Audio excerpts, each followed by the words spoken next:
Welcome to our channel. నేను యజ్ఞమూర్తి.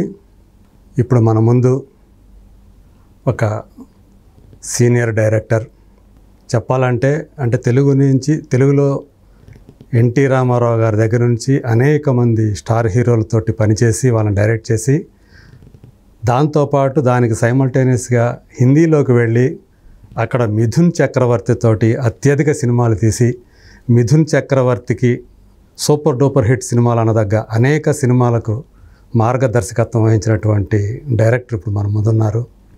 ఆయన Tatineni Prasad alias TLV Prasad.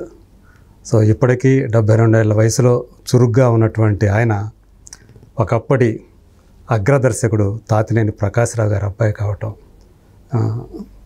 ఒక విశేషం అని చెప్పుకోవాలి. ఎందుకంటే తండ్రికి తగ్గ తనయుడిగా చిత్రసీమలో రాణించడం అనేది కొద్దిమందికే సాధ్యమవుతుంది. అలా నాన్నగారి పేరుని నిలబెట్టిన ఆయన సో ఇప్పుడు ఏం చేస్తున్నారు, అలాగే రేపు అంటే మే 28వ తేదీ మహానటుడు ఎన్టీ రామారావు గారి జయంతి. ఆయనతో ఛాలెంజ్ రాముడు అనే సినిమాని డైరెక్ట్ చేసినటువంటి ప్రసాద్ గారు రామారావు గారి గురించినటువంటి జ్ఞాపకాలు ఇప్పుడు మనతో షేర్ చేసుకోబోతున్నారు. అలాగే తన జీవితంలోని తన కెరీర్లోని కొన్ని ముఖ్య ఘట్టాలను కూడా మన ముందు ఆవిష్కరించబోతున్నారు. నమస్కారం ప్రసాద్ గారు. నమస్కారం అండి. చాలా చాలా థ్యాంక్స్ అండి ఇలా మా స్టూడియోకి వచ్చినందుకు ఈరోజు. సో ఫస్ట్ ఆఫ్ ఆల్ మీకు అంటే ఒక సినిమా అభిమానిగా మీకు ధన్యవాదాలు తెలుపుకుంటున్నాను. ఎందుకంటే చాలా మంచి సినిమాలు మాకు అందించారు. సో ఫస్ట్ ఆఫ్ ఆల్ మనం అంటే రామారావు గారి ఎంతోమంది అంటే ఇప్పటివరకు నేను చాలామంది రామారావు గారి జ్ఞాపకాలని రికార్డ్ చేయడం జరిగింది ఇంటర్వ్యూల రూపంలో. ఈరోజు ఇలా మీతోటి ఆయన గురించిన జ్ఞాపకాలను షేర్ చేసుకోవడం సంతోషంగా ఉంది. అసలు మీకు మొట్టమొదటి అంటే నాకు తెలిసినంత వరకు మీరు తాతినేని ప్రకాశ్రావు గారి అబ్బాయి కాబట్టి చాలా ఈజీగానే ఆయన కలిసే అవకాశం వచ్చి ఉంటుంది అనుకుంటున్నాను. ఏమంటారు, మీరేమంటారు? డెఫినెట్గానండి, అది నా అదృష్టం అనుకోవాలి. ఆయనతో చాలా అనుభవాలు ఉన్నాయండి రామారావు గారితో చెప్పాలంటే. సార్ ఫస్ట్ చెప్పాలి అంటే రామారావు గారు అంటే క్రమశిక్షణ. ఆ క్రమశిక్షణ అనేది ఆయన దగ్గరే మనం నేర్చుకోవాల్సింది ఉందండి.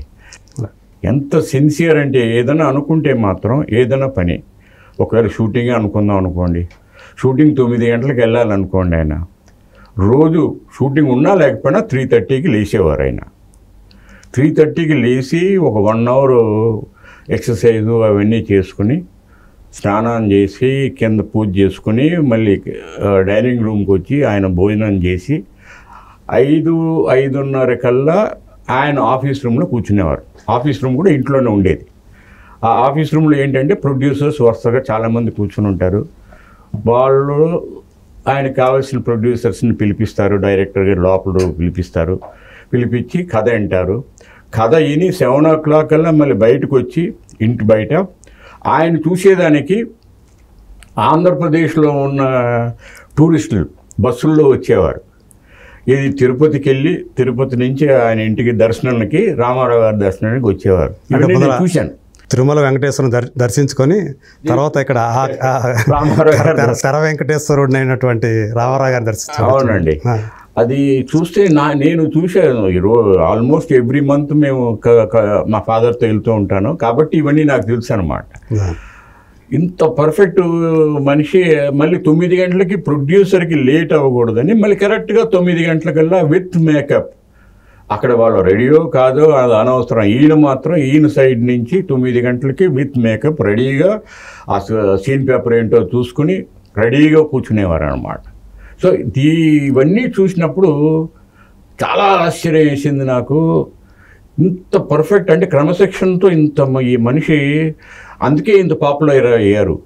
అందుకే ఈయనంటే ఒక చరిష్మా ఈయన మీదకి వచ్చింది అని నేను ఫీల్ అయ్యాను.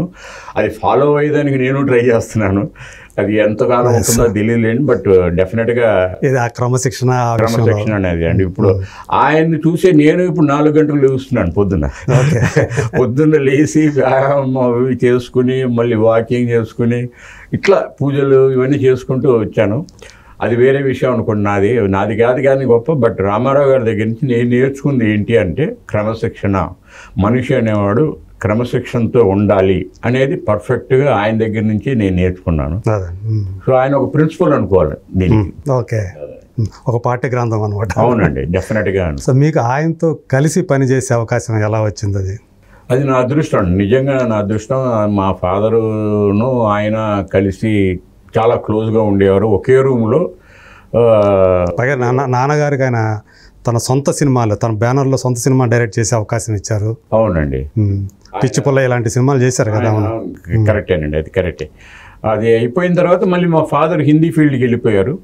సో అది కొంచెం గ్యాప్ వచ్చింది వాళ్ళిద్దరి మధ్యన. బట్ అయినా కూడా మేము ఫ్యామిలీ మెంబర్స్గా మా మదరు వాళ్ళ ఇంటికి వెళ్ళటం, రామారావు గారి మిస్సెస్ మా ఇంటికి రావటం పిల్లలతో, బసతారకం గారు, అట్లా జరుగుతూ ఉండేది అనమాట. అంత ఇది వాళ్ళ అబ్బాయి రామకృష్ణ, జయకృష్ణ, అప్పుడు బాలకృష్ణ చాలా చిన్న కుర్రవాడు, చాలా చిన్న కుర్రవాడు. సో మా పరిచయాలు అట్లా ఫ్యామిలీ ఫ్రెండ్షిప్ బాగా ఉండేది అనమాట. ఓకే. దాంట్లో నేను రామకృష్ణ ఇప్పుడు లేరు అనుకుంటా నేను అది, బట్ చాలా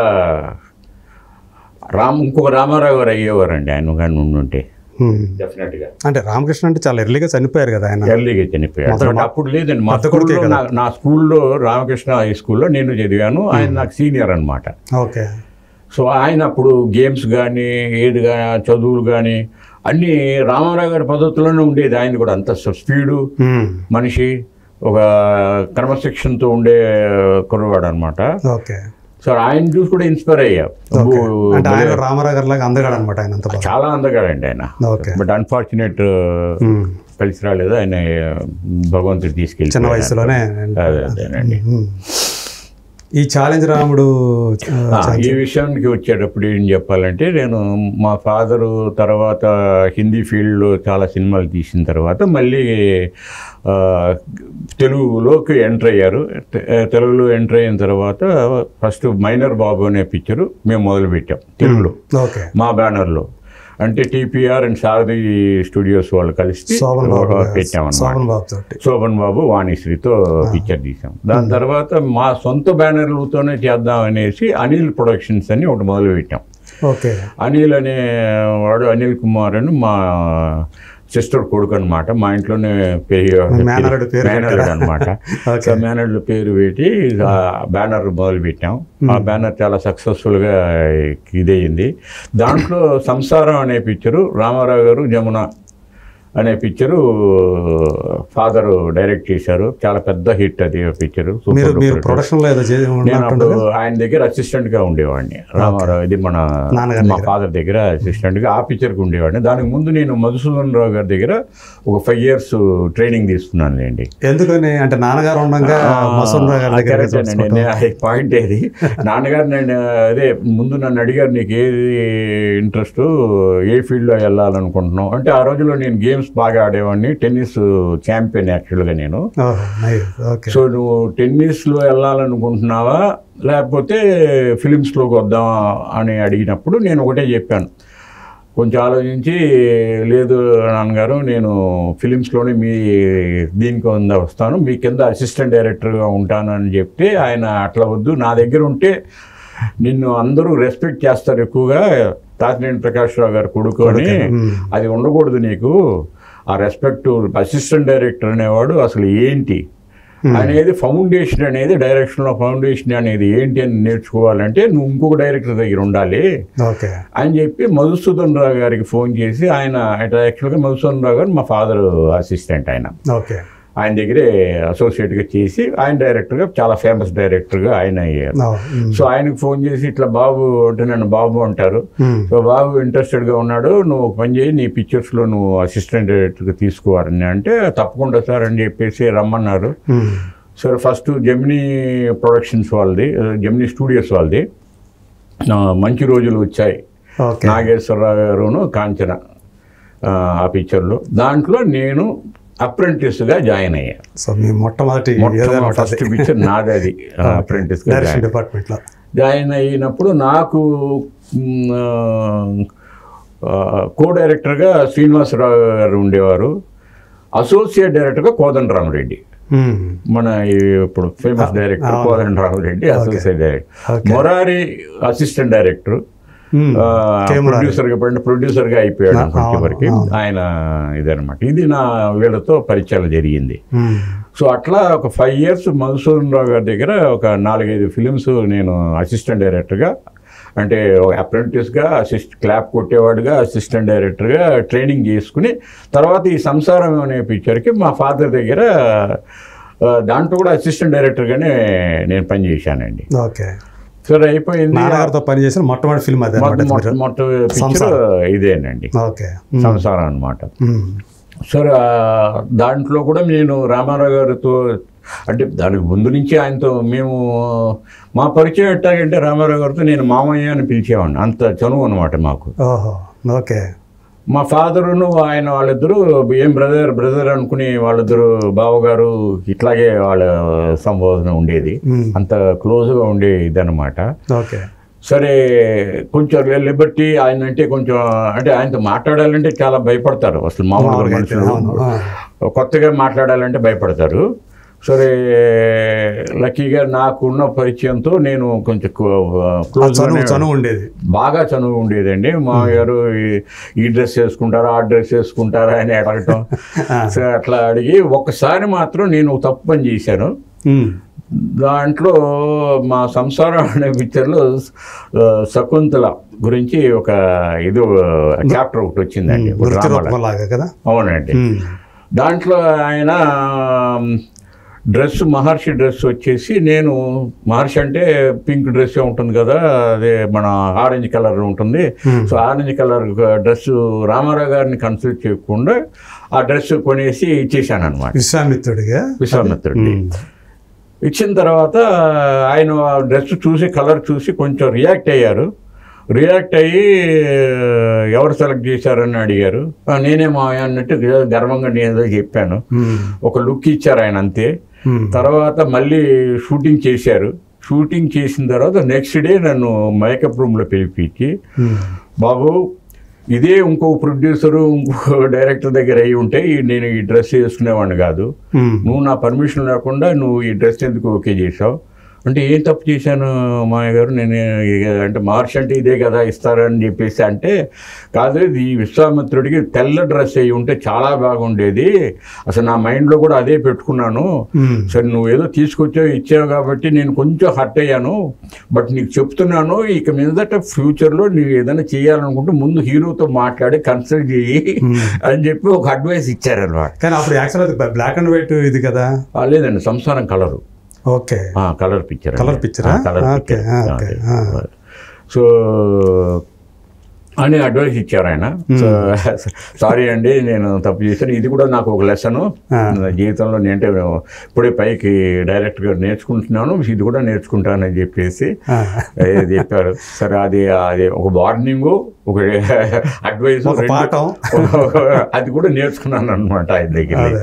సరే ఇది అయిపోయింది. తర్వాత మేము ఫాదర్ ఏదో గాలిపటాలు, తర్వాత ఆశాజ్యోతి ఇట్లాంటి పిక్చర్స్ మొదలు పెట్టారు.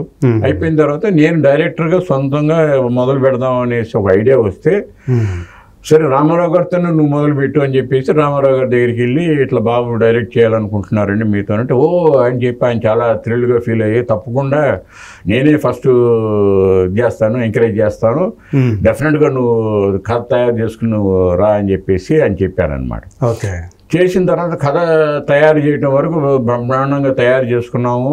ఇంకా ఆయన దగ్గరికి వెళ్ళి కథ చెప్పాలంటే ఎలా చెప్పాలి అనేది ఒక పెద్ద డైనమా అయిపోయింది. అంటే ఫస్ట్ టైం నేను డైరెక్టర్గా ఆయనకు ఒక కథ చెప్పాలి, ఒప్పించాలి. ఈ రెండు పాయింట్స్ ఉన్నాయి. సో ఇది దాంతో నాకే ఒక డౌట్ వచ్చి ఒక ఫుల్ స్టాప్ పెట్టుకున్నాను. మా ఫాదర్ దగ్గరికి వెళ్ళి, నాన్నగారు నాకు ఎందుకు భయంగా ఉంది, ఫస్ట్ అటెంప్ట్ నేను ఫెయిల్ అవ్వకూడదు, రామారావు గారి దగ్గరికి వెళ్ళి నేను ఇట్లా ఏదైనా ఆయనకు నచ్చకపోయితే నేను ఫీల్ అవుతాను, ఇవన్నీ వద్దు, ఆయనతో నేను ఫస్ట్ పిక్చర్ చేసే అంత ఇది కాదేమో, ధైర్యం నాకు లేదు, ఏదైనా కొత్త హీరోతోనో కొత్త దీనితోనో చేసేస్తాను అని చెప్పేసి అంటే, మళ్ళీ ఏంటంటే మనసు మార్చుకున్నాం, మళ్ళీ ఆయనతో చెప్పాలి కదా ఏ విషయం అని చెప్పి ఆయనని, సరే మళ్ళీ నెక్స్ట్ డే మేమిద్దరం రామారావు గారి దగ్గరికి వెళ్ళి ఇట్లా బాబు ఫీల్ అవుతున్నాడు, మీతో ఫస్ట్ పిక్చర్ చేయాలంటే ఎక్స్పీరియన్స్ కావాలని ఫీల్ అవుతున్నాడు, కాబట్టి ఒక పిక్చర్ చేయలేండి బయట ఎవరితోనన్నా, చిన్న హీరోతోనే ఎవరితోనో చేసుకోనండి, చేసిన తర్వాత మీతో చేస్తారు అని.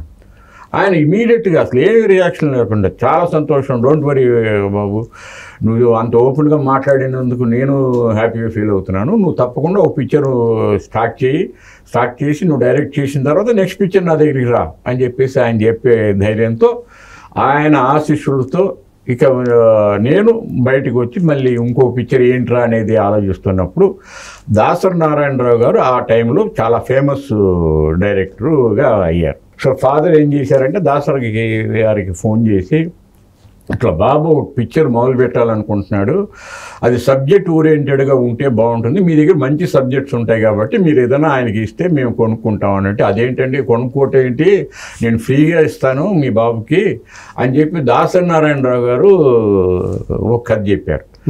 అంటే ఒక లైన్ అండి, కుడి ఎడమైతే అనేది ఒక ఫస్ట్ కథ చెప్పి చాలా థ్రిల్లింగ్ అనిపించింది నాకు. ఆ రోజుల్లో ఒక నావెల్టీ సబ్జెక్ట్ అనిపించింది నాకు. సరే దీనికి ఎంత ఇది కట్టాలని, డబ్బులు ఎంత ఇవ్వాలని అంటే ఆయన నవ్వి, ఇది డబ్బు కోసం ఇవ్వట్లేదు బాబు, తాతిరేని ప్రకాష్ రావు గారు అబ్బాయి, తాతిరేని ప్రకాష్ రావు గారు అడిగారు కాబట్టి నేను నీకు ఇస్తున్నాను, ఇది ఫ్రీగా నువ్వు చేసుకో, దీంతో నువ్వు డైరెక్టర్గా అవ్వు అని చెప్పేసి ఆయన ఆశీస్సులు కూడా తీసుకున్నాను. రామారావు గారు బ్లెస్సింగ్స్, దాసరి నారాయణరావు గారు బ్లెస్సింగ్స్, ఫాదర్ ఆఫ్ కోర్స్ మా వెనకాల ఎట్టగా ఉన్నారు కాబట్టి ముగ్గురు బ్లెస్సింగ్స్తో కుడి ఎడమైతే అనే పిక్చర్ మొదలు పెట్టాము. అదే లక్కీగా పెద్ద హిట్ అయింది. నూతన్ ప్రసాద్, హరిప్రసాద్ హీరో, రోజారమణి, ఫటాఫట్ జయలక్ష్మి వీళ్ళందరూ దాంట్లో ఉండేవారు. సరే అది అయిపోయింది. ఆ సక్సెస్ అయిపోయిన తర్వాత ఛాలెంజ్ రాముడు రామారావు గారి కథకి మళ్ళీ వచ్చామన్నమాట. రెండో సినిమా రామారావు గారు. ఇప్పుడు నాకు కొంచెం కాన్ఫిడెన్స్ వచ్చిందండి, యాజ్ అ డైరెక్టర్ నేను మిమ్మల్ని డైరెక్ట్ చేయగలుగుతాననే కాన్ఫిడెన్స్ వచ్చింది. అంటే తప్పకుండా బాబు చేసుకో అని చెప్పేసి ఆ సబ్జెక్ట్ విన్నారు, ఆయన ఓకే అన్నారు. ఓకే అన్నాక ఆ పిక్చరు జయప్రదను రామారావు గారితో పెట్టాం. అది కమర్షియల్గా పెద్ద హిట్ అయింది ఆ పిక్చర్ కూడా. ఇంకా దాని తర్వాత కరాటే కూడా చేయించినట్టున్నారు కదా. ఏదండి? కరాటే. అవునండి. అవన్నీ ఆ రోజుల్లో ఏ వెరైటీలు వండుకున్నామో అన్ని పెట్టామనుకోండి, దాంట్లో అది చేసాము. పాటలు కూడా, సాంగ్స్ కూడా పెద్ద పెద్ద హిట్ అయింది. చక్రవర్తి గారు ఇచ్చారు దానికి మ్యూజిక్. పట్టుకో పట్టుకో అనే సాంగ్ చాలా పెద్ద హిట్, మంచి డ్యూట్, అది మంచి హుషారైన డ్యూట్. అవునండి, అది బాగా ఇదయింది, పెద్ద ఇది. దాని తర్వాత ఆయన ఛాలెంజ్ రాముడు చేయటం అనేది, ఆయన డైరెక్ట్ చేయడం అనేది ఎలా అనిపించింది ఫస్ట్ డే? లేదండి, కాన్ఫిడెన్స్ వచ్చేసింది. ఆయనతో చెప్పడానికి కూడా ప్రతిదానికి ఒక సీన్ ముందే ఆయనకి అన్నీ ఎక్స్ప్లెయిన్ చేసి, అంటే ఈ సీన్ ఇట్లా తీయబోతున్నాను, ఇది అని ఒక నాది కాన్సెప్టే ఒక డిఫరెంట్గా ఉంటుంది. సెట్ పైన ఎట్లాగంటే నేను మొత్తం సీను గ్రాఫ్ చేసుకుంటా. ఓకే, మొత్తం సీను ఈ షాట్ తర్వాత ఈ షాట్ ఈ యాంగిల్లో రావాలి అనేది నేను ఫిక్స్ అయిపోతా. ఓకే, మెంటల్గానే ముందే ఫిక్స్ అయిపోతా. సో అందుకనే దానివలన కొద్దిగా అడ్వాంటేజ్ ఉన్నాయి, కొద్దిగా డిసడ్వాంటేజ్ ఫర్ ద ఆర్టిస్ట్ అనమాట. ఓకే, అడ్వాంటేజ్ ఏంటి అని చెప్తాను. అడ్వాంటేజ్ ఏంటంటే ఇప్పుడు ఒక లాంగ్ షాట్ పెట్టామనుకోండి, లైటింగ్ చేయడానికి చాలా టైం పడుతుంది అసలు మామూలుగా సెట్ లైటింగ్ చేయాలంటే. సో ఆ లైటింగ్లో ఏవేవి షార్ట్స్ వస్తాయో అనేది నాకు మెంటల్గా నేను ఫిక్స్ అయ్యాను కాబట్టి నాకు తెలుసు. ఓకే, డిసడ్వాంటేజ్ ఏంట్రా అని అంటే, ఆర్టిస్ట్కి ఒక షాట్ తీస్తాడు, బాగానే చేస్తాడు. నెక్స్ట్ నేను ఇమీడియట్గా ఇంకో 10వ షాటో 11వ షాటే చెప్తున్నాను, ఆయనకి వాళ్ళకి ఎక్స్ప్లెయిన్ చేస్తాను. ఏమంటే ఈ మధ్యలో మీరు ఇటు వెళ్ళారు, అటు వచ్చారు, ఇటు నుంచి ఇక్కడ మాట్లాడారు, ఈ క్లోజప్ వదిలేశాను, ఆ క్లోజప్ వదిలేశాను, ఈ కంబైన్ షాట్ వదిలేశాను, దాని తర్వాత షాట్ మళ్ళీ లాంగ్ షాట్ వస్తుంది నాకు, ఆ లాంగ్ షాట్ మీరు ఇక్కడ ఈ పొజిషన్లో ఉంటారు అని ఇంత ఎక్స్ప్లెయిన్ చేసినా కూడా డెఫినెట్గా కన్ఫ్యూజన్ ఆర్టిస్ట్కి కొద్దిగా ఒక షాకు, ఇదేంట్రా ఇంత చెప్తున్నాడు అని ఒక షాక్ ఆయన ఫేస్లో కనబడుతుంది. బట్ నా టైమింగు నా దీని ప్రకారం నేను చేసుకుంటాను కాబట్టి వాళ్ళతో కన్విన్స్ చేసి అట్లా చేసేవాడిని. సో చేసి అది కూడా అదొక పెద్ద సక్సెస్ఫుల్ ఫార్ములా అయింది నాకు.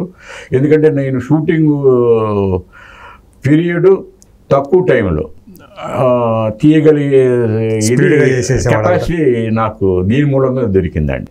అంటే ఆయన నుంచి ఏమైనా కాంప్లిమెంట్ కానీ కామెంట్స్ కానీ ఏమైనా వచ్చినాయా మీ డైరెక్షన్కి? ఆయన ఒకటే చెప్పారు, నువ్వు ఇంత సీను నీ గ్రాఫ్ నీ బ్రెయిన్లో ఎట్ట పెట్టుకుంటున్నావు అని ఒకసారి అడిగారు. అడిగితే ఏంటి తెలియదు మా, నేను చదువుతున్నప్పుడు సీన్ చదువుతున్నప్పుడే నేను గ్రాఫ్ చేసుకుంటాను, 2-3 సార్లు చదువుతాను నేను సీను, చదివిన తర్వాత గ్రాఫ్ చేసుకుంటాను, ఈ యాంగిల్లో ఈ షాట్ రావాలి, ఈ యాంగిల్లో క్లోజ్ రావాలి, ఇది కంబైన్ షాట్గా ఉండాలి అని ఎందుకో వస్తుంది నాకు. అది ఫిక్స్ అయిపోయి నేను పేపర్ మీదే ముందర ఫిక్స్ చేసుకుంటాను, ఇది మిడ్ షాట్, ఇది క్లోజ్అప్, ఇది క్లోజ్ మిడ్ షాట్ అని ఇట్లా పెట్టేసుకుంటాను, ఇది లాంగ్ షాట్ అని అంటే ఇది సంథింగ్ రేర్ అని చెప్పేసి ఆయన ఒక కాంప్లిమెంట్ ఇచ్చారు. పైగా ఆయన కేవలం నటుడు మాత్రమే కాదుగా, ఆయన పెద్ద డైరెక్టర్ ఉన్నారు కదా. ఆయన పెద్ద డైరెక్టర్. ఆయన కూడా తర్వాత అంటే లాంగ్ షాట్ ఆయనకు కూడా అడ్వాంటేజ్ అయింది పౌరాణికాలు చేసినప్పుడు. ఎందుకంటే సెట్టింగ్ లైటింగ్ చేసేటప్పుడు ఏమవుతుందంటే టైం ఫ్యాక్టర్ ఉంటుంది. ఆ టైం ఫ్యాక్టర్లో ఆ లాంగ్ షాట్లో ఏమేమి వస్తాయో అనేది డైరెక్టర్కి ఒక ఐడియా ముందే ఉంటే డెఫినెట్గా షూటింగ్ కానీ అక్కడ ఉన్న ఇది కానీ ప్రొడ్యూసర్కి సేవింగ్ కానీ జరుగుతుంది అనమాట. సో ఆయన as a producer, as a director ఇది కూడా ఆయనకి నచ్చింది అది. సో ఆయన కూడా డెఫినెట్గా ఫాలో అయ్యారో లేదో నాకు తెలియదు కానీ అయి ఉంటారని నేను అనుకుంటున్నాను. ఓకే. సో మొత్తానికి ఛాలెంజ్ రావడం అనేది మీకు ఒక మంచి పెద్ద స్టెప్ అండి. నాకు మంచి మెమరీస్ ఇచ్చిన అటువంటి సినిమా అనుకోవాలి. అవునండి. తర్వాత మళ్ళీ రామారావు గారితో ఎందుకొని కుదరదండి, ఎందుకంటే నేను 1980లో ఆ పిక్చర్ తీశారు. ఆయన 81 ఇంకా పాలిటిక్స్ లో దిగిపోయారు. 82లో ఇంకా అక్కడి నుంచి 81 నుంచి ఆయన పాలిటిక్స్ లో బిజీ అయిపోయారు. ఓకే. సో అక్కడ ఉన్న కమిట్మెంట్స్, ఆయనకున్న కమిట్మెంట్ అప్పటికే ఉన్న కమిట్మెంట్స్ ఉంటాయి. అవును. సో అందుకని ఇంకా ఆ ప్రసక్తే రాలేదు. సో నేను ఇమీడియట్గా ఇంకో చాలా రాముడి తర్వాత ఇంకోటి మొదలు పెట్టాల్సిందే. బట్ ఆయనకి మధ్యలో 3 పిక్చర్లు కంప్లీట్ చేయాల్సింది ఒకటి ఉంది. సో అది చేసే లోపల ఏమైందంటే పాలిటిక్స్, తెలుగుదేశం, నా దేశం, బాబాయ్ గారితో నా దేశం మొదలు చేయటం. అవునండి, చాలా ఉన్నాయండి దాంట్లో. అవన్నీ కంప్లీట్ చేసుకున్నారు ఆయన. చేసి ఇంకా ఆయన వేరే లైన్కి వెళ్ళిపోయారు, పాలిటిక్స్ దిగారు, జనాన్ని మెప్పించారు. పెద్ద అంటే జనానికి సీఎం అంటే ఎట్లా ఉండాలి అనేది ఆయన చూపెట్టుకోగలిగారు. మీకు రామారావు గారు అంటే ఫస్ట్ మీకు జ్ఞాపకం వచ్చేది ఏంటి? రామారావు గారు అంటే నాకు ఒకటేనండి, క్రమశిక్షణ. అంతేనండి. దానికి ఆయన మించిన మనిషి, క్రమశిక్షణలో ఆయన మించిన మనిషి లేడు. అది ఒక్కటి మనిషికి ఉంటే ఏదైనా సాధించగలుగుతాడు మనిషి. ఇప్పుడు యాజ్ అ సీఎం, ఇప్పుడు ఆయనకి సంబంధం లేని పాలిటిక్స్లో ఆయనకి అస్సలు సంబంధం లేదు, పెద్ద ఇంట్రెస్ట్ కూడా లేదు. నాకు తెలిసి మేము చేసిన ఇన్ని సంవత్సరాలు ఆయనతో ఉన్న దీంట్లో అనుబంధంలో ఆయనకి పాలిటిక్స్ అంటే పెద్ద ఇంట్రెస్ట్ లేదు. కాకపోతే ఆయన్ని ప్రభావం చేసింది అప్పుడున్న గవర్నమెంటు సరిగ్గా లేదు అనేది ఆయనకి ఎందుకో బాగా ఇందిరాగాంధీ ప్రభుత్వం చేశారు. అక్కడ చెప్పిన మనుషులు కూడా అట్లాగే ఆయన్ని ఇది చేశారు. తెలుగువాడికి అవమానం జరిగింది అనేది ఆయన ఒక్కసారి రియలైజ్ అయ్యి, లేదు నాలాంటి వాళ్ళు ఏదైనా హెల్ప్ చేయగలుగుతారేమో జనానికి, అడిగి చూద్దాం అనే ఉద్దేశంతోనే ఆయన దీనికి వచ్చారు. వచ్చిన తర్వాత ఆయన ఒక పట్టుదల, మళ్ళీ అక్కడ క్రమశిక్షణే, మళ్ళీ పట్టుదల. మొండి మనిషి అండి ఆయన. ఎంత ముందు ఏదైనా అనుకుంటే మాత్రం సాధిస్తాడు, లేదు అనుకుంటే మాత్రం వదిలేస్తారు ఆయన. అంత ఇది. బట్ ఆయన సాధించాలి, జనానికి నేను ఏంటి, తెలుగువాడంటే ఏంటి అనేది తెలియాలి అనేది చెప్పాలనే ఉద్దేశంతోనే ఆయన ఆ పాలిటిక్స్లో దిగారు. పెద్ద సక్సెస్ అయ్యారు. జనానికే కాదు, దేశం మొత్తం ఆయన చూసే అంత పెద్ద సీఎంగా ఆ రోజుల్లో. అంటే నటుడుగా ఎలా మహానటుడు అనిపించుకున్నాడో, అవునండి, ఒక నాయకుడు కూడా అలా మహానాయకుడు అనిపించుకున్నాడు. అదే, అందుగురించే ఆయన అప్పుడు ఏ రోజైతే ఆయన నిర్యాణం చెందారో ఆ రోజు మహాభినిష్క్రమణం అన్నారు కదా. అవునండి. అంటే వేరే పదం వాడచ్చు, కానీ ఎన్టీఆర్కి వాడదగ్గ పదం ఏదంటే ఎన్టీఆర్ మహాభినిష్క్రమణం అన్నారు. అంటే అలాంటి స్టేచర్ అయింది అది. ఆయన సీఎం అయిపోయారు. సీఎం అయిపోయినాక బిజీగా ఉన్నప్పుడు నేను మనిషికో చరిత్ర ఇట్లాంటి పిక్చర్స్ చేసి కొంచెం సక్సెస్ఫుల్గా ఫ్యామిలీ పిక్చర్స్ చేసుకుంటూ కూర్చున్నప్పుడు ఒక ప్రొడ్యూసర్ ఒక కథ డిస్కో కింగ్ నేను కొన్నాను, డిస్కో డాన్సర్ కొన్నాను అని అంటే నాకెందుకు అప్పుడు టక్కని బాలకృష్ణ పెడితే బాగుంటుంది ఈ పిక్చర్కి అని ఒక ఐడియా వచ్చింది. ఓకే సార్ బాలకృష్ణ అంటే రామారావు గారు అండి, రామారావు గారి దగ్గర పర్మిషన్ తీసుకోవాలి, ఆయన సీఎం అయ్యారు, సీఎం దగ్గరికి మొన్నట్టు వెళ్తానండి అంటే నువ్వేం బాగా నేను వెళ్తాను, నేను మాట్లాడతాను అనే ధైర్యంతోనే నేను అప్పుడు చెన్నై నుంచి మా ఫాదర్ యొక్క హైదరాబాద్లోనే ఉండేవారు, ఫాదర్తో చెప్పి రామారావు గారితో అపాయింట్మెంట్ కొంచెం ట్రై చేయండి అంటే ఆయన ఇమీడియట్గా సెక్రటేరియట్కి పిలిపించారు ఆయన. ఓకే నాకు ఆ రోజు బాగా గుర్తు. మిమ్మల్ని ఏమైనా సంబోధించేవారు ఆయన? బాబు అండి, బాబే, ఎప్పుడు బాబే ఆయన. నేను రూమ్లో సెక్రటేరియట్లో కూర్చున్నప్పుడు రామారావు గారు వస్తున్నారన్నారు, నుంచున్నాను, నేను చూసి ఆయన షాక్ అయ్యా. ఎందుకంటే ఆయన అప్పుడు ఆ రోజునున్న ఏంటంటే అది విచిత్రంగా ఉందండి. ఆ డ్రెస్ ఏదో ఒక పువ్వులు పెట్టుకున్నారు, కాషాయ వస్త్రం లాంటి వేసుకుని ఉన్నారు, కాషాయ పైన కూడా ఒక చీర లాంటిది ఒకటి వేసుకున్నారు. అదేనా? సో అది గమ్మత్తుగా అనిపించింది ఏంటి అనేది. బట్ అడిగే అంటే ఆ కలరు మన శారీ వేసుకుంటాం చూసారండి, పళ్ళు పైన అట్లా వేసుకుని ఉన్నారనమాట. సరే వేసుకున్నాక ఏంటి బాబు ఏంటి ఏం చేస్తున్నావు అని అడిగిన వెంటనే మాయ అంత బాగానే ఉంది, బాగానే చేసుకుంటున్నాను.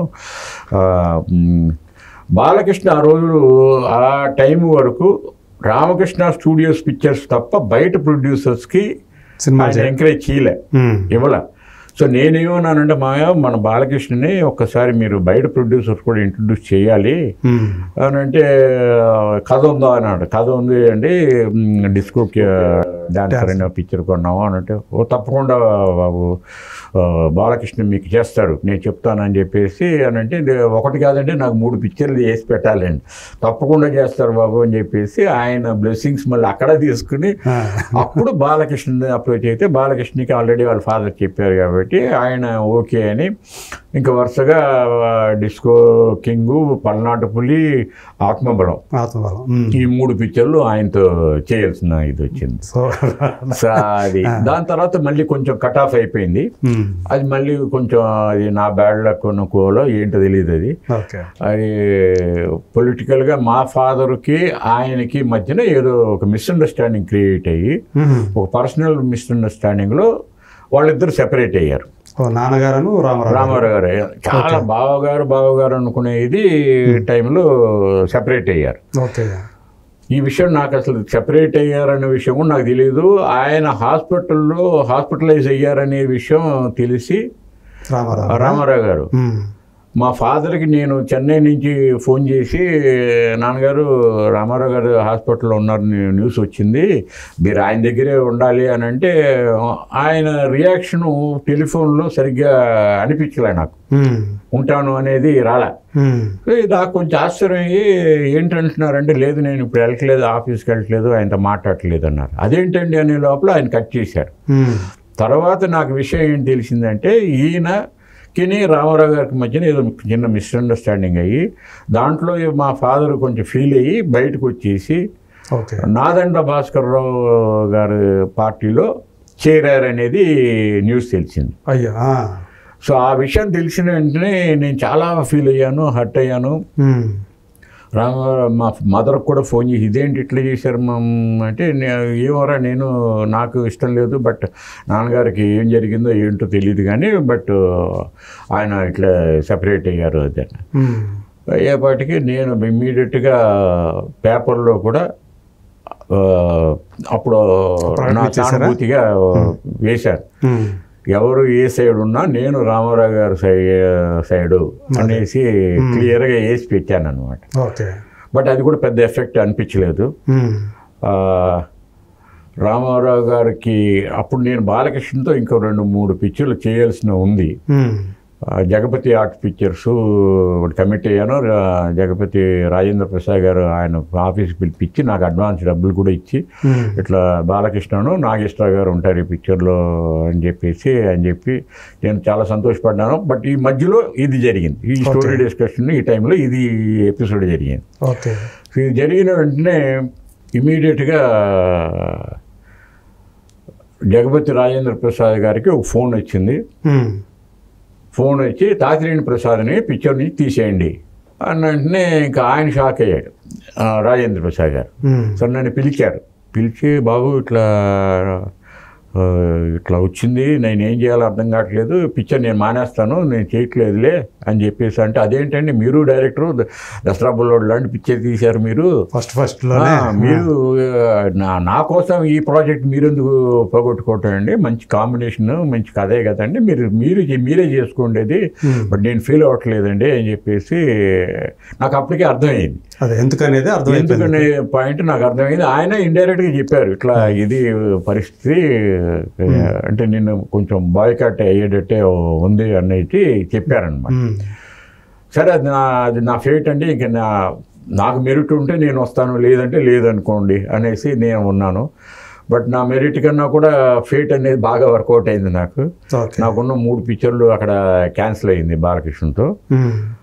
దాంతోపాటు నేను మన చిరంజీవితో 3 పిక్చర్లు చేశాను ఆ టైంలో. నాగు చేశారు, రాణికాసుల రంగమ్మ, టింగురంగుడు ఇవన్నీ చేశాను. నాగు పిక్చర్ తర్వాత పులి అనే పిక్చర్ నేను మొదలు పెట్టాలి చిరంజీవితో. ఏది ఇప్పుడు నా టైంలో నాది బాలకృష్ణ, అక్కినేని నాగేశ్వరరావు గారితో ఒక పిక్చరు, పులి అనేది చిరంజీవితో. ఇట్లా పెద్ద పిక్చర్స్ నావి ఉన్నాయన్నమాట. సో ఒకటి క్యాన్సిల్ అయిపోయింది, ఇటు బాలకృష్ణది ఒక సైడ్ క్యాన్సిల్ అయిపోయింది. నెక్స్ట్ సరే ఇక ఏం చేయాలి అర్థం కాక పులి ఉంది కదలే అనే ఉద్దేశంతో ఆ ప్రొడ్యూసర్కి చిరంజీవి డేట్స్ కూడా నేనే ఇప్పించాను. ఆయనతో మాట్లాడించి అప్పుడు ఇది చేయించాను. బట్ అక్కడికి వెళ్ళిన తర్వాత అక్కడ పరిస్థితి ఏంటంటే చిరంజీవి తన నోటి నుంచి చెప్పకుండా ఈ పిక్చర్లో తాతినేని ప్రసాద్ లేడు అని చెప్పేసి ప్రొడ్యూసర్ ద్వారా చెప్పించాడు. అంటే నేను షాక్ అయ్యి అప్పుడు చిరంజీవి గారి ఇంటికి వెళ్ళాను. వెళ్ళి అడిగి ఏంటి బ్రదర్ ఏంటి నువ్వు ఇట్ట చేసావు అని అంటే, సారీ ప్రసాద్ నువ్వే అనుకోబాక, పరిస్థితులు అట్లా ఉన్నాయి, నేను కొంచెం అవేగా పెట్టాల్సి వచ్చే పరిస్థితి వచ్చింది, ఐఎమ్ రియలీ ఫీలింగ్ సారీ, ఈ పిక్చర్ పోతే ఏముందిలే ఇంకో పిక్చర్ ఇస్తానులే అన్న ఉద్దేశంతో చెప్పాడు. బట్ నాకు తెలుసు అది ఏదో నన్ను కన్సోల్ చేసేదానికి అంటున్నారు కానీ అది వచ్చే పరిస్థితి కాదు, నన్ను రియల్గానే ఇండస్ట్రీ నుంచి బాయ్కాట్ చేస్తున్నారు అనేది ఒక ఫీలింగ్ వచ్చేసింది అప్పటికే. డెఫినెట్గా ఎందుకంటే 2 పెద్ద పిక్చర్లు పోయిన వెంటనే ఎవరికైనా అది వస్తుంది అనుకోండి. బట్ నేను ఎందుకో ఒక మొండి ధైర్యంతో నేను అది ఆ పులి రాజ్ భారత్కి వెళ్ళింది అంతే కదా. కరెక్ట్ అండి, అది అల్లు అరవింద్ ద్వారా ఆ పిక్చర్ అటు వెళ్ళిపోయింది. సో దాని తర్వాత ఏం చేయాలనుకునే టైంలో ఇండస్ట్రీ ఏంటి రామారావు గారు ఇక్కడ ఓపెన్ చేశారు జూబ్లీ హిల్స్లో, ఫిలిం నగర్ ఏదో పెట్టారు కదా, ఇండస్ట్రీ తెలుగు ఇండస్ట్రీ మొత్తం హైదరాబాద్కి రావాలి అని చెప్పేసి అని అంటే అందరూ చాలామంది అసలు 99% వెళ్ళి ఓకే అనుకుని వెళ్ళిపోయారు. నాకెందుకు ఆ రోజుల్లో కొంచెం హర్ట్ అయ్యి నేను ఎందుకు వెళ్ళాలి, నన్ను ఎందుకు వీళ్ళు బాయ్కాట్ చేసినప్పుడు నేను ఎందుకు హైదరాబాద్కి రావాలి, తెలుగు ఫీల్డ్కి వెళ్ళాలి అని ఒక ఫీలింగ్ నేను అనాధికారికంగా బాయ్కాట్ చేశారు. ఎందుకంటే అది కొన్ని బ్యాడ్ లక్ అనుకోవాలి, నా బ్యాడ్ లక్ అది. సరే ఇది అయిపోయింది, మీ ప్రమేయం లేకుండా జరిగిపోయిందండి, ఇది అయిపోయింది. సో అయిపోయిన తర్వాత నాకెందుకు ఆ టైంలో హైదరాబాద్కి రావడానికి పెద్ద ఇంట్రెస్టెడ్ లేదనే ఉద్దేశంతో వెళ్ళకూడదు, నా దగ్గరికి నా మెరిట్ ఉంటే నా ప్రొడ్యూసర్ నా దగ్గరికి వస్తాడని ఒక మొండి ధైర్యంతో ఉన్నాను. ఉంటే ఆ టైంలో ఎవడు రాలే, ఎందుకంటే ఎవరికి వాళ్ళు అక్కడ హైదరాబాద్లో ఉంటారు కానీ ఇక్కడ చెన్నై నుంచి ఒక డైరెక్టర్ని పిలిపించి మళ్ళీ అక్కడ హోటల్లో పెట్టి ఆ పరిస్థితి లేదనమాట. ఇక 1.5 years చూస్తే నాకు అసలు మొత్తం టోటల్గా ఖాళీ అయిపోయాను. అసలు ఏ పిక్చరు లేదు, ఏంట్రా నా లైఫ్ ఏంటి, కాల్స్ లేవు, ఏమీ లేవు, ప్రొడ్యూసరు లేరు, మొండిగా నేను వెళ్ళనంటాను హైదరాబాద్. సో ఇట్లా కూర్చున్న టైంలో ఎందుకునో దైవాధీనం అనుకోవాలి, నా టర్నింగ్ పాయింట్ దేవుడే చూపెడతాడు అనుకుంటాండి ఇట్లాంటివన్నీ. ఆ టర్నింగ్ పాయింట్లు ఏమి ఒక ద్వారం మూసుకెళ్తే ఇంకో ద్వారం తెరుస్తారే అన్నట్టు నాకు పర్ఫెక్ట్గా నా లైఫ్లో జరిగిందనమాట. అది కూడా ఎట్లా జరిగిందంటే, నేను ఫ్లైట్లో చెన్నై నుంచి ఫాదర్ని కలుద్దాం అనేసి హైదరాబాద్ వస్తున్నాను.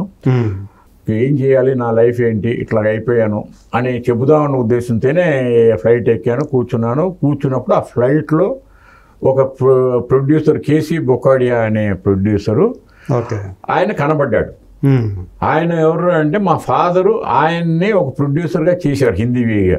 ఓకే. దాని తర్వాత ఆయన చాలా సక్సెస్ఫుల్ ప్రొడ్యూసర్ అయ్యారు. సరే బొకాడియా గారు కనపడ్డారే, విష్ చేద్దాం అనేసి ఆయన దగ్గరికి వెళ్ళా ఫ్లైట్లోనే, జరిగిందంతా ఫ్లైట్లోనే. సరే వెళ్ళి కనబా ప్రసాద్ కమ్ అని చెప్పేసి ఆయన కూర్చోబెట్టి how are you, what are you doing అని అంటే, ఏం లేదు సార్ మొత్తం total down, nobody is taking me. అరే యూఆర్ సో టాలెంటెడ్, నిన్ను తీసుకుపోవటం ఏంటంటే, లేదు నేను నా తప్పు కూడా ఉంది, they want me to go to Hyderabad, I'm not interested to go to Hyderabad. అయితే సరే హైదరాబాద్ ఏముందిలే, నువ్వు బాంబే వచ్చేసి నాతో అన్నాడు. అదేంటంటే బాంబే రమ్మంటున్నారు మీరు అంటే, లేదు నువ్వు యూఆర్ టాలెంటెడ్ ఫెలో, డెఫినెట్గా నేను హిందీ తీసుకెళ్తాను అంటే, నేను హిందీ నాకు అర్థం అవుతుందండి, నేను మాట్లాడలేను పెద్దగా, చదవటం రాదండి నాకు హిందీ అని కూడా చెప్పాను. అదే నీ టాలెంట్ చాలు, డైరెక్టర్కి అర్థమైతే చాలు, అసలు ఆ డైలాగ్ ఏంటి అనేది నీకు తెలిస్తే చాలు అని అంటే, ఇట్లా సరే నేను ఫాదర్ దగ్గరికి వెళ్తున్నాను హైదరాబాద్లో. ఆ ఫ్లైట్ ఆ రోజు ఏంటంటే వయా హైదరాబాద్ ఢిల్లీ వెళ్తుంది అనమాట. సో ఈయన ఢిల్లీ వెళ్తున్నాడు. సో ఇలా కలిసాం అనమాట. 3 days తర్వాత నేను చెన్నై వస్తాను, నువ్వు కూడా వచ్చి నన్ను కనబడు, చెన్నైలోనే ఆయన ఆఫీసు. సరే అన్నాను. 3 days తర్వాత మళ్ళీ నేను చెన్నై వచ్చాను, ఆయన ఢిల్లీ నుంచి ఆయన వచ్చాడు. సరే నేను ఆయన ఆఫీస్కి వెళ్ళాను, కలిసిన తర్వాత ఇమీడియట్గా రేపే నువ్వు బయలుదేరి బాంబే వెళ్తున్నావు అన్నాడు. అదేంటండి అన్నాడు. లేదురా నేను మొదలు పెడుతున్నాను పిక్చరు పూల్బనే అంగారే అని, దాంట్లో రజనీకాంత్, రేఖ ఇవంతా ఉన్నారు అని అంటే, ఎవరు సార్ డైరెక్టర్ అని అడిగా. నేనే డైరెక్టర్ అని ఆయన అన్నాడు. అంటే యాక్చువల్గా ఆయనకి డైరెక్షన్ మీద ఇది లేదు, పట్టులేదు. ఆయన మంచి రైటరు, చాలా మంచి రైటరు, కథ సెలక్షన్ మాత్రం బాగా చేసుకుంటాడు. సో నువ్వు నాకు సపోర్ట్గా నుంచో, సో నా దగ్గర నువ్వు ఉన్నావంటే డెఫినెట్గా నేను తీసే ధైర్యం నాకు ఉంటుందని. సరే ఏదో ఒకటి నేను ఇప్పుడు పని ఉంటుందన్న ఉద్దేశంతో సరే సార్ అని చెప్పాను. ఆయనతో ఇక అక్కడ లైఫ్ అటు వెళ్ళాను అన్నమాట. టర్నింగ్ పాయింట్ అక్కడికి వచ్చింది. పూల్బనే అంగారే అనే పిక్చర్తో మొదలుపెట్టా. అది సూపర్ డూపర్ హిట్ అయింది. అంటే మామూలు హిట్ కాదండి, అది సిల్వర్ జూబ్లీ హిట్ అయిపోయింది. దాని తర్వాత వరుసగా కుందన్, ధర్మేంద్ర, జయప్రద, మిథానా జంగ్ అని చెప్పేసి ఇంకో పెద్ద పిక్చర్ మల్టీ స్టార్. సో పేరు ఆయన ఉండేది, గోస్ట్ డైరెక్టర్గా నేను ఉండేవాడిని కనుక. సరే అయినా ఏం పట్టించుకోలేదు, నాకు లైఫ్ జరుగుతుంది అన్న ఉద్దేశంతోనే ఉంటే ఒక 4 పిక్చర్లు సూపర్ డూపర్ హిట్ అయిన తర్వాత ఆయన ఏమన్నాడంటే, ప్రసాద్ నేనే నీకు నీ పేరును నువ్వు మొదలు పెట్టుకో, I'm very happy with you, నువ్వు నీ పేరుతోనే నువ్వు చేసుకో, నేను ఐ విల్ ఇంట్రడ్యూస్ మిథున్ చక్రవర్తి అని చెప్పేసి మిథున్ చక్రవర్తి దగ్గర తీసుకెళ్ళి మిథున్కి ఇంట్రడ్యూస్ చేశాడు. ఇట్లా టి ప్రకాష్ రావు గారు అబ్బాయి అయితే నన్ను. టి ప్రకాష్ రావు గారు అబ్బాయి అని ఆయన థ్రిల్ అయ్యాడు. ఇవన్నీ ఎట్లాగా ఉంటాయండి, గమ్మత్తుగా ఉంటాయి లైఫ్. మా ఫాదరు కేసీ బొకాడియా గారిని ప్రొడ్యూసర్గా చేసిన పిక్చర్ రివాజ్. ఆ రివాజ్ అనే పిక్చర్లో మిథున్ చక్రవర్తి ఒక చిన్న రోల్ వేసాడు. సో ఆయన అది చెప్పాడు, అది ఆ విషయం నాకు తెలియదు అనమాట. సరే వెరీ గుడ్ అంటే నేను చెప్పేసి క్లియర్ ఏమంటే, నాకు హిందీ మాట్లాడటం రాదు, చదవటం రాదు, but if you speak in Hindi I can understand అండి అని చెప్పాను. ఇంగ్లీష్ అయితే ఓకే, ఇంగ్లీష్లో I can explain what ever you want అని చెప్పేసి అన్నాను. ఇది చాలు నాకు అని చెప్పేసి ఆయన సంతోషంగా ఫీల్ అయ్యాడు. సరే ఇక అది నేను ఆయనతో పిక్చర్ జనతాకి అదాలత్ అనే పిక్చరు తీసామన్నమాట. అది తీసినప్పుడు ఏమైంది, అదొక పెద్ద హిస్టరీ అనమాట. 30 daysలో ఆ పిక్చర్ కంప్లీట్ చేశాను. హిందీ పిక్చర్ ఆ రోజుల్లో 30 daysలో కంప్లీట్ చేశాను అంటే మిరకలే అనమాట. అక్కడ నార్త్లో ఉన్న ప్రొడ్యూసర్స్ కానీ అందరు డిస్ట్రిబ్యూటర్స్ కానీ నవ్వారు. ఈ పిక్చర్ ఏం ఆడుతున్నాము ఉంటారు డెఫినెట్గా. ఎందుకంటే ఆ రోజుల్లో మామూలుగా హిందీ పిక్చర్ తీయాలంటే 3 years 4 years మినిమం పట్టేదండి. అలాంటిది 30 daysలో ఇది తీసాడంటే ఇదేం పిక్చర్ ఆడుతుందని అనుకున్న ఉద్దేశంతో అనుకునే ఇది వాళ్ళ ఒక మొత్తం ఇంప్రెషన్ మార్చేసింది. ఆ పిక్చర్ పెద్ద హిట్ అయిపోయింది. జనతాకి అదాలత్ 30 daysలో తీసిన పిక్చర్ ఇంత పెద్ద అంటే 200% ప్రాఫిట్ ఇచ్చిందండి ఆ పిక్చర్ ప్రొడ్యూసర్కి. సో అది చూసినంటే అందరూ షాక్ అయ్యారు. షాక్ అయిపోయిన తర్వాత ఇది బాగానే ఉంది అనుకున్న పద్ధతిలో నెక్స్ట్ ఇంకో పిక్చర్ జల్లాదని మొదలుపెట్టాము. అది మిథునే. దాంట్లో మిథును, మధు, రంభని ఇంట్రొడ్యూస్ చేసాం దాంట్లో. ఓకే. అట్లా అది జల్లాద్ అనే పిక్చర్ రిలీజ్ అయిన తర్వాత నేను నా వెనక్కి చూసుకునే అవసరం కూడా రావాల్సిన ఇది లేకుండా పోయింది. హిట్ అయిపోయింది ఆ పిక్చర్. హిందీ డైరెక్టర్ అయిపోయాను అనమాట. అది కూడా 30 daysలో తీశాను. సో ఇది ఇట్లా జరుగుతుంది. ఇప్పుడు ఎట్లా చేస్తున్నాడు ప్రొడ్యూసర్కి ఏమో ప్రాఫిట్, ఎవరికైనా కావాల్సిన డబ్బు కావాలి. ప్రొడ్యూసర్ అనేవాడు 3 సంవత్సరాలు తీస్తాడా 4 సంవత్సరాలు తీస్తాడా అని ఎవడు పట్టించుకోడు. పిక్చర్ ఆడుతుందా లేదా, డబ్బులు వస్తున్నాయా లేదా, ఇవే చూసుకుంటారు. సరే మంచి పిక్చరు 30 daysలో తీయగలుగుతున్నాడు అనేసి ఒక కాన్ఫిడెన్స్ అప్పుడు క్రియేట్ అయింది. ఇక వరుస ఒక 30 films మిథున్ చక్రవర్తితోనే యాజ్ ఎ హీరో డిఫరెంట్ హీరోయిన్స్ని పెట్టి ప్రొడ్యూసర్కి ఆ 30 filmsలో నేను అనుకోవటం 90% పిక్చర్స్ సూపర్ డూపర్ హిట్ అయిందండి. ఓకే. సో ఆ పెద్ద హిట్ అవడంతో కెరియర్ అక్కడ సెటిల్ అయిపోయింది నాది బాగా. ఎన్ని పిక్చర్లు తీశారు అట్లా మిథున్ తోటి? 30 అండి, 30. లిమ్కా బుక్ ఆఫ్ రికార్డ్స్లో కూడా నా పేరు వేశారు, వచ్చింది. ఒక డైరెక్టరు ఒక హీరోతో 8 years టైంలో, ఓన్లీ 8 years టైంలో తీశాడు అని చెప్పేసి అది రికార్డుగా వాళ్ళు నోట్ చేసి ఒక సర్టిఫికేట్ ఇచ్చారు నాకు. సో ఇక అక్కడి నుంచి ఒక అంటే మీరు బెంగాలీలో కూడా తీసారా? బెంగాలీలో 4 చేశాను. అది మిథున్ తోటి? అది మిథునేనండి. అది కూడా మిథునే. బెంగాలీలో 4 చేశాను. అక్కడ కూడా వాళ్ళకి అదే చెప్పాను. నాకు మీది అసలు మీరు బెంగాలీలో మాట్లాడితే అది కూడా అర్థం కాదండి నాకు. హిందీ అన్న పర్వాలేదు, హిందీ అయితే నాకు మీరు ఏదైనా మాట్లాడుతుంటే అర్థం ఉంది, మీరు బెంగాలీకి ఏమంటున్నారు ఎట్టాగండి. ఏది లేదు, అది బెంగాలీ అంటే వాళ్ళు కావాలని. కమర్షియల్ డైరెక్టరు మిథున్తో చేశాడు, ఇన్ని హిట్లు చేశాడు. సో డెఫినెట్గా మాకు కావాలని ఆ ప్రొడ్యూసర్సే వాళ్ళు వచ్చి తీసుకున్నారు. బెంగాలీ డైలాగ్స్ కూడా మేము హిందీలో మీకు చెప్తామండి, ముందే చెప్పేస్తాము మా అసిస్టెంట్ డైరెక్టరు. సో దాన్ని బట్టి మీరు ఫ్రేమ్ వర్క్ చేసుకోండి అని అంటే, లక్కీగా అది కూడా బెంగాలీ కూడా హిట్ అయింది. 4 హిట్ అయిన తర్వాత ఇక నేనే అక్కడి నుంచి బయటకు వచ్చాను. ఎందుకంటే నా రెమ్యూనరేషన్ వాళ్ళు పెంచకుండా మిగతా హీరోలు వాళ్ళ ఇది అఫ్కోర్స్ మిథునే అనుకోండి, వాళ్ళు పెరుగుతున్నాయి కానీ నాది పెరగట్లా. ఎందుకంటే ఈయన సౌత్ డైరెక్టర్ అనేసి దీంట్లో పెట్టారు. థ్యాంక్ యూ సార్, నేను 4 చేశాను, ఐఎమ్ హ్యాపీ అని చెప్పేసి వచ్చేసాను. దాని తర్వాత మళ్ళీ మెగా సీరియల్స్ జై శ్రీకృష్ణ అనే కలర్స్లో సో సినిమాల నుంచి సీరియల్స్కి ఎట్లా అది అట్లా ఇప్పుడు గ్యాప్ వచ్చింది ఇక డెఫినెట్గా. అంటే ఒక 8 years 30 films మిథున్ చక్రవర్తితో తీసిన తర్వాత ఒక గ్యాప్ వస్తుంది అందరికి. మామూలుగా 10 years ఒక గ్యాప్ వస్తుంది. ఆ గ్యాప్ నాకు వచ్చింది అక్కడ హిందీ పిక్చర్స్లో. వచ్చిన తర్వాత ఏం చేయాలనుకున్న టైంలో బెంగాలీ వచ్చింది. సో ఆ బెంగాలీ చేశాను. బెంగాలీ పిక్చర్ 4 చేసిన తర్వాత నా అంతటి నేనే వద్దనుకున్నాను, వచ్చేసాను. వచ్చిన తర్వాత ఏం చేయాలి, లైఫ్ ఊళ్ళో కూర్చోవడం నాకు అలవాట్లేదు, ఏదో ఒకటి చేయాలనేది ఉంటుంది నాకు లైఫ్లో.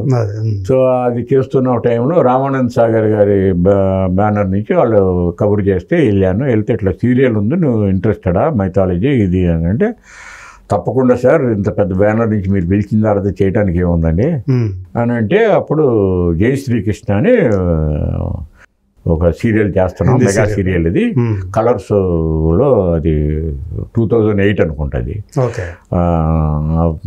చేయాలి అది అంటే వెళ్ళాను. అది కోలాపూర్లో షూటింగ్ అనమాట.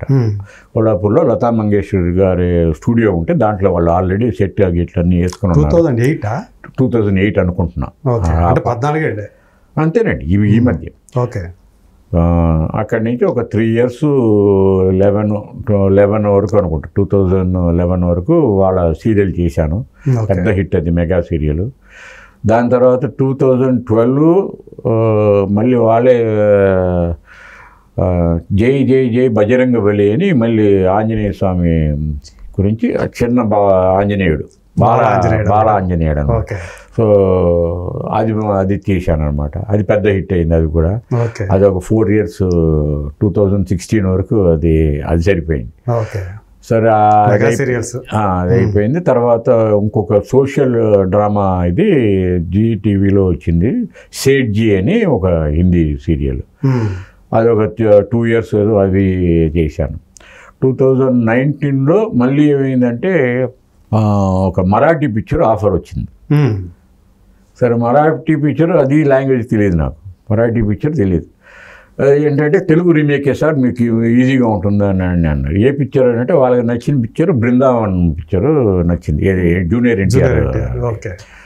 కొంచెం మంచి పిక్చర్, ఓకే అని చెప్పేసి అప్పుడు దిల్ రాజు గారి దగ్గరికి వెళ్ళి దిల్ రాజు గారితో మాట్లాడి మరాఠీకి మాత్రం మాకు ఈ సబ్జెక్ట్ కావాలి అని చెప్పి చాలా రీజనబుల్ రేట్లో ఆయన కూడా చాలా సంతోషంగా ఇచ్చేసాడనమాట ఆ రైట్స్. అది ఆ రైట్స్ కొని ఆ పిక్చర్ బృందావన్ అని చెప్పేదని మేము మరాఠీలో చేశాను. సార్ ఆ పిక్చర్ బాగానే ఆడింది అది. సార్ పాండమిక్ ముందు తీసేశారు. ఏదండి ఇది? కరోనాకు ముందు. కరోనాకు ముందండి, 2018 అనుకుంటా అది. సార్ అది అయిపోయిన తర్వాత 2019లో హిందీ పిక్చర్ మళ్ళీ ఏదైనా సబ్జెక్ట్ ఉంటే చెప్పండి అంటే, నా దగ్గర ఒక కామెడీ హారర్ పిక్చర్ ఉంది అని చెప్పి ప్రొడ్యూసర్కి చెప్తే ఆయనకి నచ్చిందనమాట. సరే ఇది ఎవరైతే ఇవ్వండి, హీరోయిన్ ఓరియంటెడ్ ఇది, సరే ఎవరిని పెడదామంటే, సరే గ్లామర్ ఈ అమ్మాయి బాగుంటుంది, సన్నీ లియోన్ బాగుంటుంది, ఆ అమ్మాయికి చెప్పి చూద్దాం కదా అని చెప్పేసి 2019లో ఆ అమ్మాయికి అది చెప్తే నచ్చింది ఆ అమ్మాయికి. సో అమ్మాయి మెయిన్గా పెట్టుకుని ఓ 4 బాయ్స్ 3 గర్ల్స్ని పెట్టి, కొత్త వాళ్ళని పెట్టి అది షూటింగ్ చేసాం అనమాట. జూన్ జూలైలో ఇప్పుడు మొదలైంది 2019. చేసిన తర్వాత పిక్చర్ షూటింగ్ 1 monthలో టాకీ పోర్షన్ అంతా కంప్లీట్ అయిపోయింది. అది అయిపోయిన తర్వాత గ్యాప్ ఇచ్చాం, ఎడిటింగ్ ఇవన్నీ చేసేసుకుని చేద్దామని అనుకున్న టైంలో మళ్ళీ స్టార్ట్ చేద్దాం. ఇంకా సాంగ్స్ ఒక 5 songs బ్యాలెన్స్ ఉంది, ఆ 5 songs కంప్లీట్ చేద్దాం 2020లో అనుకున్నాం అనమాట. కరెక్ట్గా ఆ టైంలోనే లాక్డౌన్ పడిపోయింది. ఆ లాక్డౌన్ పడటంతో 2022 వరకు అది అసలు కుదరలేదు, ప్రొడ్యూసర్కి కుదరలేదు, ఇక ఫినాన్షియల్గా ఆయన కూడా ఇబ్బంది అయిపడ్డాడు. న్యాచురల్గా అంటే ఇది నా పెద్ద ప్రొడ్యూసర్ కాదు, సో అది ఇబ్బంది పడటంతో ఆయన అక్కడ ఆగాడు. సో అది మెల్లమెల్లగా ఏదో కంప్లీట్ చేసుకుని బయటకు వచ్చేదానికి ట్రై చేస్తున్నాం. అది దాంట్లో ఉన్నాను. అదే అది టైం జరుగుతున్న టైంలోనే ఇప్పుడు మళ్ళీ అత్తరంగి అని ఒక టీవీ ఛానల్ ఒకటి వచ్చింది.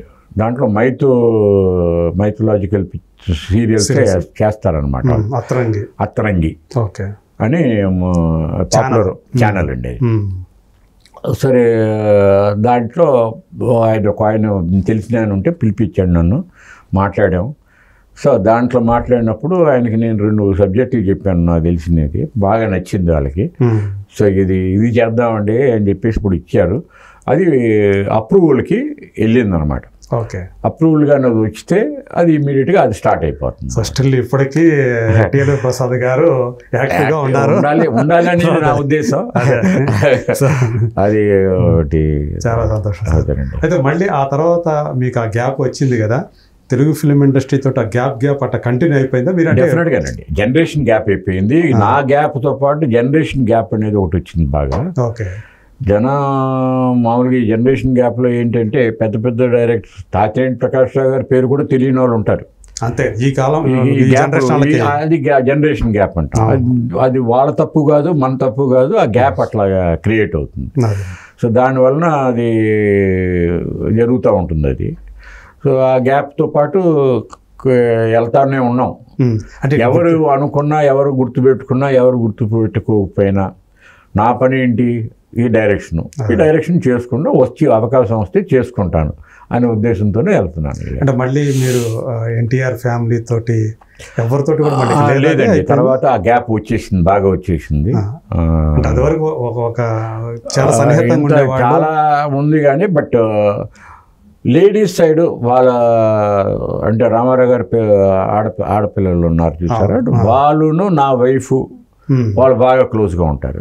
అంటే ఇప్పుడు మీరు పిలుపులు ఏతుంటాయో ఫంక్షన్స్ వాళ్ళ సైడ్ పిలుస్తూ ఉంటారు. ఇప్పుడు మగ పిల్లలు ఉన్నారు, అంటే దాంట్లో కొంచెం డిఫరెన్సెస్ పిల్లల మధ్యలో వాళ్ళ మధ్యలో కూడా ఉన్నాయి. ఓకే. సో అవి వాళ్ళ ఫ్యామిలీ అఫేర్, మనకి అనవసరం అది. బట్ నా సైడ్ నన్ను పిలిచేది కానీ దూరం అయితే వచ్చేసింది. ఆ దూరం వచ్చిందండి. ఆడపిల్లలు మాత్రం వాళ్ళు మాత్రం బాగా వాళ్ళ ఇంట్లో ఫంక్షన్ ఉంటే మాత్రం మా ఇంటికి ఫోన్ చేస్తారు, మా వైఫ్ని పిలుస్తారు, ఆవిడ వెళ్తుంది. మా ఇంట్లో ఏదైనా ఫంక్షన్ ఉంటే వాళ్ళు వస్తారు. బాలకృష్ణ మిస్సెస్ కానీ లోకమ్మ కానీ వీళ్ళందరూ బాగా క్లోజ్గా ఉంటారు. ఎందుకంటే చంద్రబాబు నాయుడు గారు మిస్సెస్ భువనేశ్వరి గారు వాళ్ళు కూడా బాగా ఇదిగా ఉంటారు, బాగా క్లోజ్గా ఉంటారు. మాకన్నా మా వైఫ్ కన్నా కూడా మా సిస్టర్తో ఇంకెక్కువ క్లోజ్గా ఉంటారు. ఓకే. వాళ్ళ రిలేషన్ ఆ లేడీస్ ఇది లేడీస్ మాత్రం అది అప్పుడు ఆ చిన్నప్పుడు మా మదరును మిస్సెస్ రామారావు గారు అట్టాగా ఉండేవారు, అట్టాగే క్యారీ ఆన్ చేసుకుంటున్నారు. అది చాలా సంతోషం నాకు. మళ్ళీ తర్వాత మీకు బాలకృష్ణ గారితో కలిసే అవకాశం లేదు, నేను కల్పించుకోలేదు, అనవసరం అనుకున్నాను. ఇక వాళ్ళకి ఆ ఫీలింగ్ ఉన్నప్పుడు నేను కలుసుకోవడం ప్రయోజనం ఉండదు అనేసి దూరంగానే ఉన్నాను. బట్ ఆయన ఫీల్డ్లో ఆయన బాగా చేసుకుంటున్నాడు. ఇప్పుడు కొత్తగా వచ్చిన డైరెక్టర్స్ మంచి పాపులర్ అవుతున్నాడు ఆయన. అసలు మొత్తానికి ఎవరు కెరీర్ పోయింది అనుకున్న టైంలో ఏదో ఒకటి రావటం, ఆయనకి రావటం, ఆయన లిఫ్ట్ చేయటం, ఆయన్ని ఆ లిఫ్ట్ చేయటం అనేది ఎక్కడికో బ్రహ్మాండంగా తీసుకెళ్లి పెట్టింది. చెప్పాలంటే ఇప్పుడు ఆఫ్టర్ పాండమిక్, అవునండి, మళ్ళీ అఖండ ఆయన చేసినటువంటి అఖండ సినిమా నుంచి జనాలు బాగా, ఎందుకు సింహ నుంచే స్టార్ట్ అయిపోయిందిలేండి. నేననేది అదే పాండమిక్ తర్వాత జనాలు థియేటర్ తీసుకొచ్చే సినిమా అది ఒకటేనండి. కరెక్టే మీరు చెప్పింది. అది లాక్కొచ్చారు జనాన్ని, అసలు థియేటర్కి లాక్కొచ్చి 100 రోజులు ఆడిందంటే చాలా.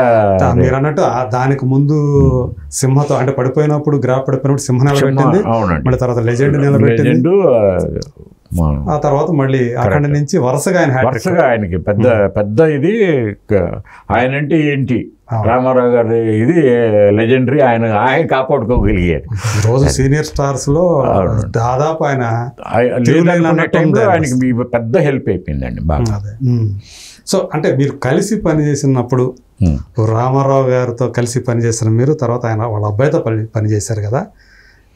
బాలకృష్ణ గారి అంటే ఆయన పని మీద అంకిత భావం కానివ్వండి, ఆయన క్రమశిక్షణ కానీ ఈ తండ్రి నుంచి అవి వచ్చినట్టు అనిపించిందా, లేకపోతే ఏమైనా తేడాలు కనిపించారా ఇద్దరి మధ్య?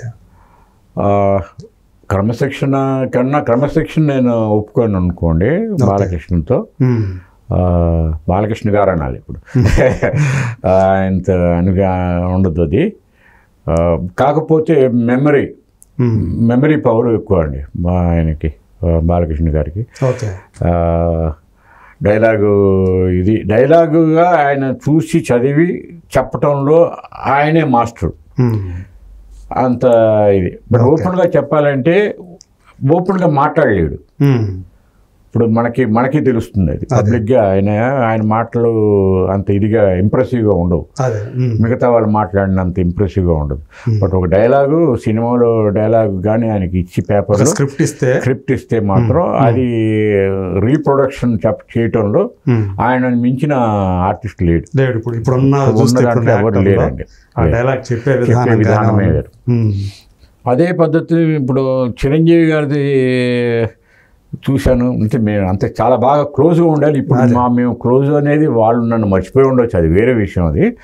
బట్ నాకు చిరంజీవి గారితో కూడా మళ్ళీ కలవలేదు, అస్సలు కలవలేదండి. నన్ను చూసినా గుర్తుపట్టరు ఇప్పుడు. అంటే నా ఫేస్ కూడా మారిపోయింది అనుకోండి బాగా. అప్పుడు నా చిన్నప్పుడు ఫేస్ నాది డిఫరెన్స్. నేను ఫోటోలు చూసుకున్నా ఒకసారి నేను అద్దం ముందుకు వెళ్ళి నాకు వీడియో ఆర్డర్ నేనే ఫీల్ అవుతాను. అది తప్పదు, అది ఏజ్ తో పాటు వస్తాయనేసి మనమే అది ఇది అవుతాం. బట్ ఎప్పుడు నేను ఫీల్ అయ్యేవాడిని కాదు, ఏదో ఓల్డ్ అయిపోయాం అనే ఫీల్ కాదు. ఏదో చెయ్యాలి, యంగ్గానే అనిపిస్తుంది మనకి. అది ఆ మొండి ధైర్యం అది రామారావు గారి దగ్గర నుంచి వచ్చింది అనుకుంటాను నేను. అది అట్లాగే క్యారీ ఆన్ చేసుకుంటున్నాను. అది సో చిరంజీవి గారిని చూస్తే ఏమనిపిస్తుంటుంది మీకు? చిరంజీవి గారిది చాలా, అంటే ఆ రోజుల్లో అంటే ఇప్పుడు చిరంజీవి గారు అప్పుడు చిరంజీవి గారు వేరు. అప్పుడు నేర్చుకునే ఇది కానీ కష్టపడటం అది దాని మూలంగానే ఇంత పెద్ద మెగాస్టార్ అయ్యాడు ఆయన దాంట్లో. ఇది ఆ రోజులు చిరంజీవి గారిది టింగురంగుడు, రాణికాసుల రంగం ఈ పిక్చర్లు చేస్తున్నప్పుడు ఆయన డ్యాన్సులు చూసి అదిరిపోయి, ఇదేంటయ్యా నువ్వు ఇంత బాగా బ్రహ్మాండంగా చేస్తున్నావు అంటే, ఆ రోజులు ఎవరు హీరోలు డ్యాన్సులు ఎవరు చేసేవారు కాదు, వాళ్ళ మూమెంట్లు సరిగ్గా వచ్చేవి కావు. బట్ ఈ కుర్రవాడు చిరంజీవి ఏంటి ఇట్లా చేస్తున్నాడు అని చెప్పేసి ఆయనకి చెప్పాను అనమాట. నువ్వు ఎక్కడికి వెళ్ళిపోతావు చిరంజీవి అంటే, అప్పుడు చిరంజీవి అంటాం, నువ్వు ఎక్కడికో వెళ్ళిపోతావు, నువ్వు బ్రహ్మాండంగా చేస్తున్నావు అది అంటే, థ్యాంక్ యూ ప్రసాద్ అయితే చాలు నేను అనే అంత క్లోజ్గా ఉండేవాళ్ళం. సరే రాణికాసుల రంగమ్మ, టింగురంగుడు తర్వాత ఆయన ఫైట్స్ ఇవి చూసి నేనే ఆయనకి ఆఫర్ ఇచ్చా, చిరంజీవి ఒక పని చేద్దాం, మనం ఒక 1 year నేను బుక్ చేసుకుంటా, ఆ రోజుల్లో 18 lakhs ఇస్తానన్న. 1 year నువ్వు నాకే, నేను చెప్పిన డైరెక్టర్ దగ్గర, నువ్వు చెప్పిన ప్రొడ్యూసర్ దగ్గర నువ్వు చేసుకో. 18 lakhs అంటే పెద్ద అమౌంట్ ఆయనకి ఆ రోజు. ఒక సంవత్సరంలో 360 days నా దగ్గరే ఉండాలంటే, వా 18 lakhs ఇస్తావా అన్నాడు. అవునన్నా. ఈ లోపల వాళ్ళ కో బ్రదర్ మన ఎవరు అల్లు అరవింద్ గారు వీళ్ళంతా వద్దు అని ఆయన ఇది చేసిన తర్వాత మళ్ళీ నెక్స్ట్ డే నా దగ్గరికి వచ్చి వద్దులే ప్రసాద్ వద్దంటున్నారు.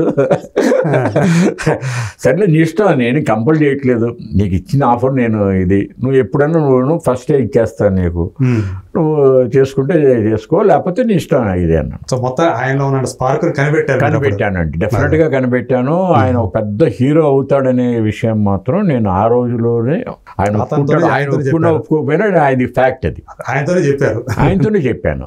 ఇది ఆయనకి తెలుసు, గుర్తుంటే మాత్రం డెఫినెట్గా ఎస్ ప్రసాద్ అన్నాడు ఆ రోజు అంటాడు ఆయన. అది మాత్రం నేను 100% చెప్తాను. ఈరోజు ఈ మధ్యకాలంలో ఎక్కడ ఇప్పుడు మీట్ అవ్వలేదు నేను, బట్ అదొకటి. ఆయనలో ఒక స్పార్క్ ఒకటి చూశాను. రాణికాసుల రంగం షూటింగ్ శ్రీదేవితో మేము చెన్నై నుంచి హైదరాబాద్కి వచ్చాం. హైదరాబాద్కి వచ్చినప్పుడు ఒక షూటింగ్ అవుట్డోర్లో ఒక విలేజ్లో చేస్తున్నాను. ఆ విలేజ్లో ఏంటి అని అంటే, ఒక బావి ఉంటుంది, ఆ బావి దగ్గర శ్రీదేవి బెండ్ అయ్యి లేపాలన్నమాట, బకెట్లో లాగే సీన్, వాటర్ యాక్చువల్గా వేరే సీన్ అనుకోండి, బట్ అది లాగుతున్న సీను. ఆ లాగుతున్న సీన్లో ఎవడో ఒక అక్కడ న్యాచురల్గా ఉన్న ఆడియన్స్లో ఎవడో ఒకటి ఉంటాడు కదా, ఒక బ్యాడ్ క్యారెక్టర్ షూటింగ్ చేసేది స్పాట్లో.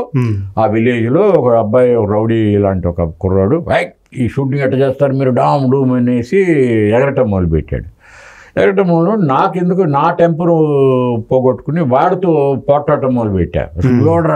రావటానికి నేను ఇక్కడ పర్మిషన్ తీసుకుని వచ్చాను, డామ్ డూమ్ నరుస్తున్నప్పుడు వాడు ఇంకా రెచ్చిపోయి నా పైన ఎగరటం మొదలుపెట్టంటో, చిరంజీవి గారు ఏం చేశారు, సడన్గా చూసి ఇది ఆయన ఒక స్పార్క్ దీంట్లో తెలిసిందని. ఇంకోటి చక్కన వచ్చేసి అతని దగ్గరికి, అన్న ఏంటన్నా నువ్వు ఏదో మేము చిన్నపిల్లలు మేము షూటింగ్ చేసుకుంటున్నావు, నువ్వు వచ్చేసి ఇట్లా చేస్తున్నావు ఏంటి అని చెప్పేసి నచ్చ చెప్పాడు ఆయనకి. ఆయన కూల్ అయిపోయాడు. అంత రెచ్చిపోయిన మనిషి, షూటింగే ఆపేయాల్సినంత పరిస్థితి వచ్చిన మనిషిని ఆయన ఒక అంటే అది ఎట్లా చెప్పాలి, అది కరెక్ట్గా కన్విన్సింగ్ చేసి మాటలతో ఆయన్ని ఇది చేశారు. సో ఇప్పుడు ఉన్న పరిస్థితుల్లో కూడా, ఇప్పుడు ఇండస్ట్రీలో ఏదైనా ప్రాబ్లం వచ్చిందంటే ఈయన పెద్దన్న అంటున్నాం కదా, ఇప్పుడు అది అట్టాగే క్యారీ ఓవర్ అవుతుందా అనేది ఒక ఫీలింగ్ నాకు ఉందన్నమాట.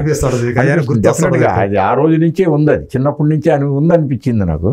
అది డెఫినెట్గా ఆయన ఎక్కడ అయితే మాట్లాడాలో అక్కడ గట్టిగా మాట్లాడతారు, ఎక్కడైతే మనం తగ్గి మాట్లాడాలో అక్కడ తగ్గి ఆయన మాట్లాడుతూ ఉంటారు. తగ్గంటే ఆయన పట్టించుకోకుండా తనకి ఏ సంబంధం లేనకుండానే ఆయన పెద్దరికాన్ని ఆయన కాపాడుకుంటూ ఒక మెగా దీంట్లోనే ఉన్నట్టు.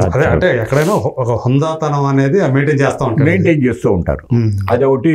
అంటే అది అక్కడి నుంచి అనిపించింది నాకు, ఆ రోజు అనిపించింది. ఆ షూటింగ్ చేస్తున్నావు అప్పుడు అన్నాను ఆయనతో, చిరంజీవి నువ్వు లేకపోతే షూటింగ్ అయిపోయింది కాదు ప్రసాద్, నువ్వు ఎగరట్టే ఏంటి, వాళ్ళతో ఎగరకూడదు, మనం మాట్లాడి వాళ్ళు కన్విన్స్ చేయాలి అని చెప్పేసి గమ్మత్. ఇది అదొక లెసన్. అప్పుడు శ్రీదేవి గారితో పనిచేశారు. అవునండి, ఈరోజు శ్రీదేవి గారు లేకపోవడం చాలా చాలా సాడ్ అండి, సాడ్ కదా అది. చాలా. కాకపోతే వాళ్ళ అమ్మాయి బాగానే ఉందనుకుంటా. ఇప్పుడు జాన్వి తెలుగులో 2 సినిమాలు చేస్తున్నారు. గ్లామర్ సైడ్ అమ్మాయికి అడ్వాంటేజ్. యాక్టింగ్ కొద్దిగా ఉంటే, శ్రీదేవి గారు టాలెంట్ ఉంటే డెఫినెట్ గా నిలబడిపోతుంది కదంట. అందులోనూ ఒకటేమో జూనియర్ ఎన్టీఆర్. అవును, డెఫినెట్ గా. చిరంజీవి గారు అబ్బాయి రామ్ చరణ్ తోటి పెద్ద పిక్చర్లు డెఫినెట్ గా. మీకు కృష్ణ గారిని డైరెక్ట్ చేసే అవకాశం రాలేదా? కృష్ణ గారితో ప్రొడ్యూస్ చేసే ఇది వచ్చింది. గాలిపటాలు చేశారు కదా. ఆయన ఓపెన్ మైండ్ అండి. కృష్ణ గారు అన్నంత ఓపెన్ మైండ్ ఎవరు ఉండరు అనమాట. ఫ్లాపులు కూడా అంత హుందాగా ఆయన హుందాగాను మొహమాటం కొద్ది ఆయన చెప్పాలని కూడా ఉండేది. మధ్యాహ్నం నుంచే లేరు థియేటర్ అని చెప్పేస్తాడు. అంతా చాలా అందగాడు. కాకపోతే జుట్టు లేదు, జుట్టు పోయింది ఆయనకి. బట్టతలగా ఉండేవారు. బట్టతల అనేది ఆయనకి ఫీలింగ్ ఉండేది కాదు, అసలు ఉండేది కాదు. అవునయ్యా బట్టతలేనయ్యా అనేవాడు. అసలు ఆ ఫీలింగ్ బిగ్గేస్తే మనిషి మారిపోతాడు. ఇప్పుడు మన రజనీకాంత్ ఉన్నాడు. అట్లాగే అందం అనేది ఆయన దగ్గరను ఇది నేర్చుకోవాలండి. బిజినెస్ అనేది cinema A to Z business.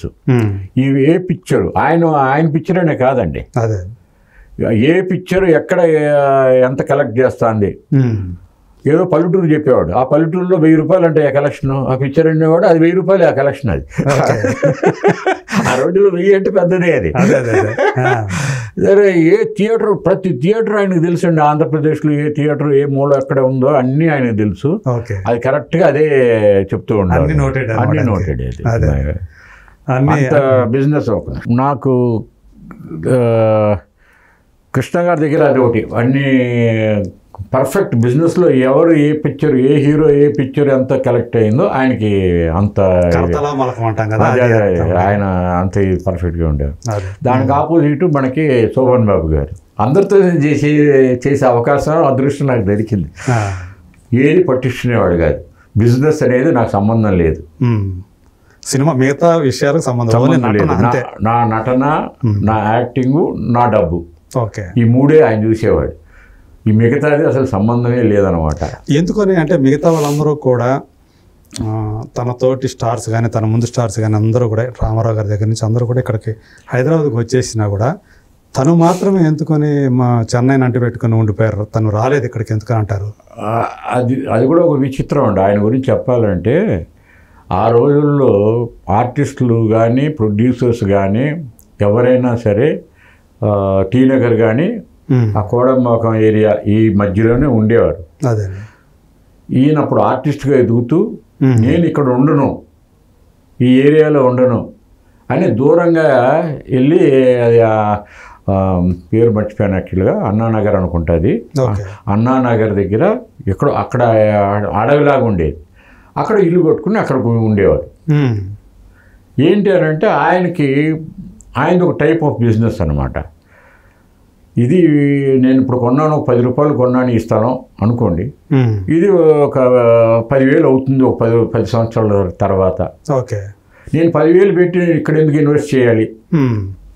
ఇదే నేను 10 years తర్వాత ఇది పెరుగుతుంది కదా అనే మెంటాలిటీతో ఆల్రెడీ డెవలప్ అయింది కాకుండా ఎక్కడైతే లేదో డెవలప్ అవుతుందో అనేది ఆయనకి ఒక నాలెడ్జ్ ఉండేది, ఆ సైడ్ ఉండేది.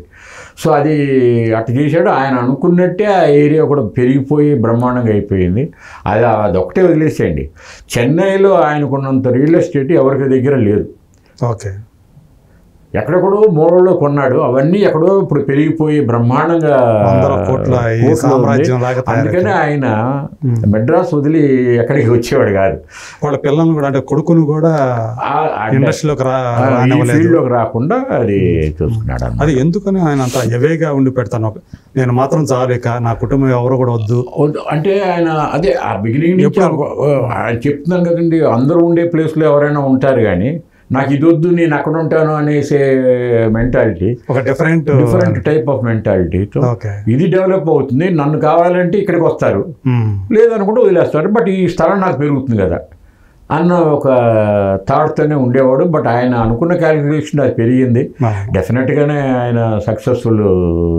వాళ్ళ అబ్బాయిని కూడా ఎప్పుడు షూటింగ్ స్పాట్ తీసుకొచ్చేవారు కాదండి. అదే మిగతా వాళ్ళ పిల్లలంతా వచ్చేవాళ్ళు, సోల్మా పిల్లలు మాత్రం వచ్చేవాళ్ళు కాదు. అట్లా తనంతట తానే అంటే ఒక వచ్చిన తర్వాత ఇక నేను అంటే ఎప్పుడు కూడా ఒక గ్లామర్ ఫేస్ గానే కనిపించాలి నా అభిమానులకి అనే దాంట్లోనే హీరోగానే ఉండిపోవాలి. అది ఒక ఫీలింగ్ ఉండేది ఆయనకి. అదే అందు గురించి ఆయనే పరుగు ఆపడం ఒక్కడ అని చెప్పి ఒక మనవాడు అక్కడ రాగంద్ర ఒక పుస్తకమే రాశాడు కదా, ఎక్కడ ఆపాలి ఎక్కడ మన పరుగుని. ఆయన అదే ఇది ఆయన కూడా కొంచెం జుట్టు తక్కువ ఆయనకి. ఎక్కడైనా బయట వెళ్ళాల్సి వస్తే మ్యారేజెస్కి వాటికి వెళ్ళేవాడు కాదు. ఓకే. సినిమా ఫంక్షన్ ఆయన పిలిచారు, ఆయన పిక్చర్కి వెళ్ళాల్సి వస్తే అప్పుడు విగ్ వేసుకుని వెళ్ళేవారు ఆయన. ఓకే. మన కృష్ణ గారు అట్లా కాదు, రివర్స్. మామూలుగానే ఉంటాడు.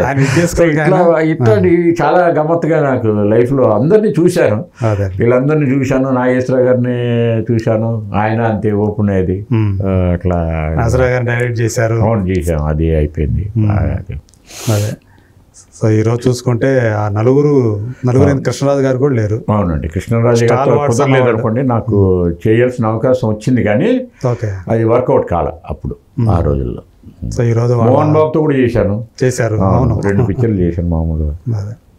ఈరోజు అంటే ఆయన వారసుడు అనుకోండి, తమ్ముడు కొడుకు అయినప్పటికీ కూడా సూర్యనారాయణ రాజు గారు అవునండి ప్రభాస్ ఈ రోజు ఎక్కడో గ్లోబల్ స్టార్ అయిపోవడం, హాలీవుడ్ స్టార్కి వెళ్ళిపోయాడు, ఆ లెవెల్కి వెళ్ళిపోయాడు, అంతర్జాతీయ స్థాయికి వెళ్ళిపోయాడు. అదే రేపు కల్కి అనే సినిమా రాబోతోంది. అవునండి. అదే మన తెలుగువాడు మరి ఏంటి మీ వారసుడు అది ఎవరి టాలెంట్ వాళ్ళు చూపెట్టుకోవాల్సిందే.